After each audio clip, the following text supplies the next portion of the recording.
dan asap sulit untuk kita hindari di kehidupan sehari-hari. Bagi sebagian orang, hal ini merupakan hal yang biasa. Tapi bagi orang-orang tertentu, debu dan asap bisa menjadi sebuah ancaman kesehatan yang serius, yaitu timbulnya alergi.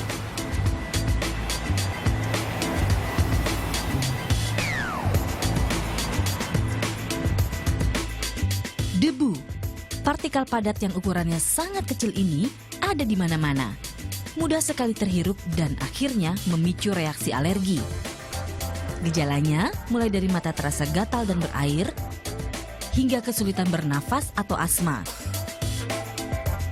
Inilah yang kerap dialami Margareta Kayahanjani. Perempuan yang akrab disapa Maga ini memiliki alergi debu sejak usia 3 tahun, menurun dari ayahnya. Kalau di keluarga itu orang tua sih, ayah. Kalau bapak aku itu ada alergi. Bapakku malah alerginya macam-macam, ada debu sama alergi makan, kayak udang dia nggak boleh makan. Terus juga ayam juga dia sebenarnya ada jenis-jenis tertentu yang dia nggak boleh makan. Cuman kalau aku jatuhnya cuma debu aja. Debunya tuh debu tungau, jadi beneran misalnya yang sesuatu yang udah menumpuk lama itu kan pasti dia ada debunya tuh di lapisan atasnya abu-abu itu. Dan itu aku nggak boleh sama sekali, kena gini aja ininya gatel. Setidaknya 40% dari total populasi di seluruh dunia memiliki alergi atau hipersensitif.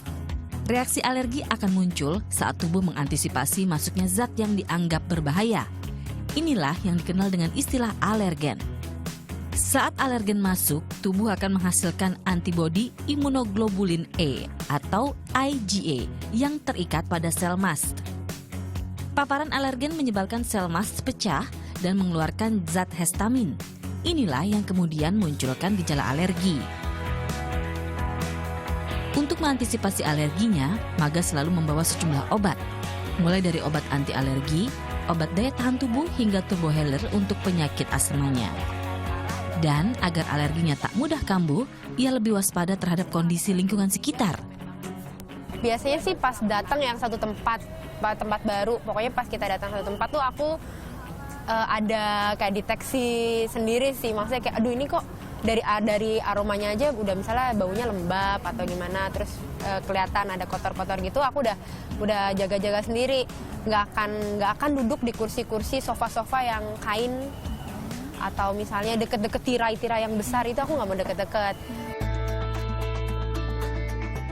Memiliki alergi hingga harus bergantung pada obat juga dirasakan Rotua Nuraini.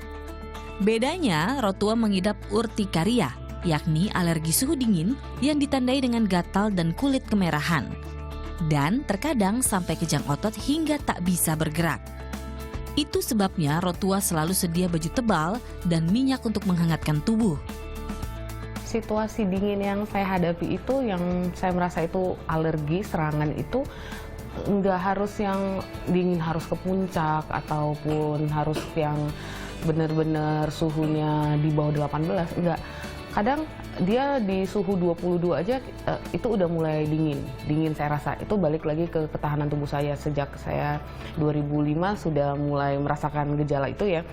Dulunya sih awal-awal kalau saya terkena dingin, paparan dingin itu pastinya gatal, merah segala macam kayak pulau-pulau gitu di kulit. Tapi lama-lama mungkin imunitas tubuh berkembang, terus ya itu nggak masalah. Kalau dingin itu lebih parah, dia langsung nyeram ke ini kita ya, otot-otot kita. Jadi kayak otot kita kejang, kita hampir nggak bisa jalan, kaku otot, dan tubuh itu nggak bisa digerakin sama sekali. Semua orang berpotensi memiliki alergi. Umumnya dipicu oleh faktor genetik dan lingkungan. Jika salah satu orang tua punya alergi, maka kemungkinan menurunkan alergi pada anak adalah 1:3. Namun, bila kedua orang tua memiliki alergi, maka kemungkinannya bertambah jadi 2:3. Meski faktor genetik sangat dominan, mereka yang terlahir kembar belum tentu memiliki alergi yang sama. Kebanyakan alergi keturunan. Jadi artinya misalnya ayahnya asma, anaknya bisa saja gatal-gatal alergi.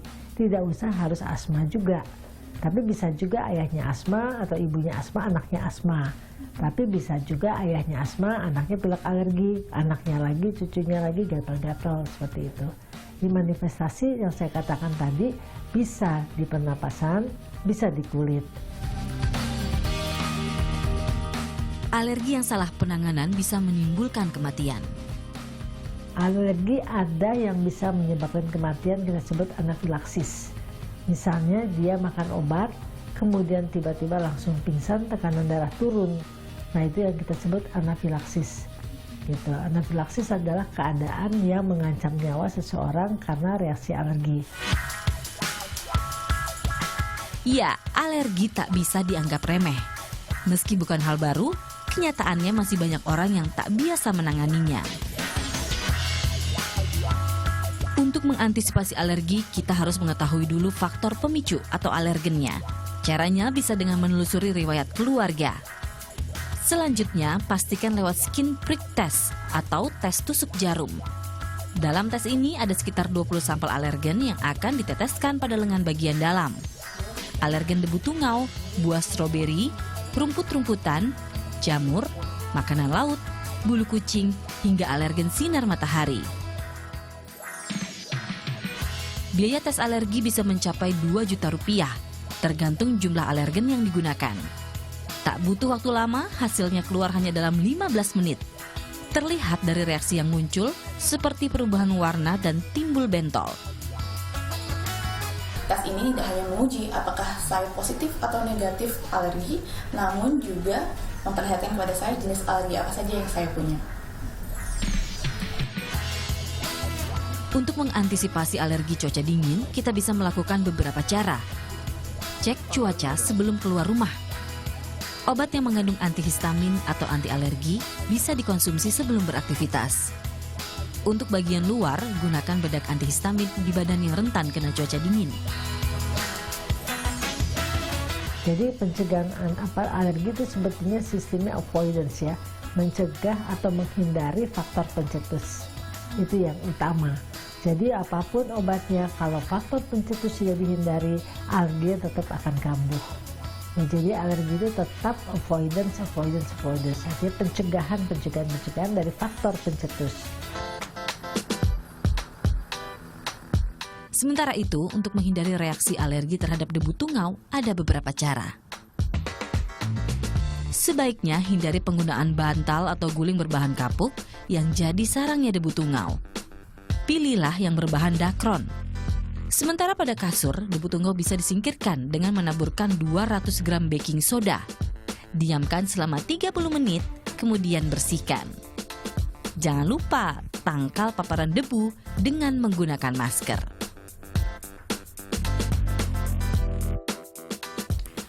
Penyakit alergi bisa memberikan dampak negatif jangka panjang bagi kehidupan seseorang. Untuk itu, membersihkan lingkungan merupakan hal yang wajib dilakukan bagi yang memiliki penyakit alergi.